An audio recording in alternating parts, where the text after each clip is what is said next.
რა გაუგებარი დისკუსიებია, რომ ვიღაცას 4 ოქტომბერი არ მოსწონს, რაღაცა არ დავკიდოთ არის. რამ შეგაშინათ, კაცო, რა უბედურებაა მართლა.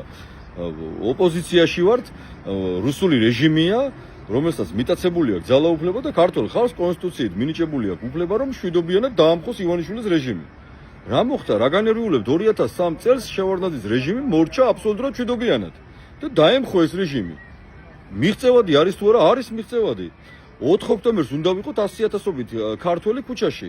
უნდა გავწიოთ წინააღმდეგობა, უნდა გავწიოთ. აბა მოიცა რომ გაგვიტაცებენ კიდე ესე იგი გავატაცებინოთ მარბიალებს და ვაწამებინოთ თავი კაცო.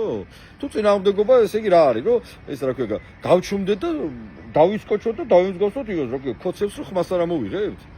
კი 4 ოქტომბერს უნდა ვიყოთ, რაც შეიძლება მეტი. შეიძლება რომ გავიმარჯვოთ 4 ოქტომბერს, აბსოლუტურად შესაძლებელია. შეიძლება რომ ეს ბრძოლა პირობითად კიდე რამდენიმე დღეს გაგრძელდეს, კი შეიძლება. ბრძოლაში ვართ 13 წელია თუ 14 წელია რუსული რეჟიმის წინააღმდეგ და რა იყოთ ხალხო, რამ შეგაშინათ? ან დამხობისათო გეშინიათ, თარიღის დაკიდებისათო გეშინიათ, თარიღის თქმისათო გეშინიათ, კაცო. თქვენ რომ ამბობთ ხოლმე თარიღებს, ვინ მამაძაღლი გიკეთებთ ამაზე რევიზიას?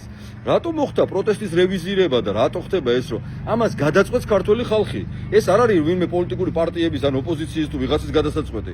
ეს არის მისი აღმატებულება ქართველი ხალხის გადასაწყვეტი და ხალხი დარწმუნებული ვარ აპირებს პროტესტს და არ შეგუებას ბიძინა ივანიშვილის რეჟიმის წინააღმდეგ.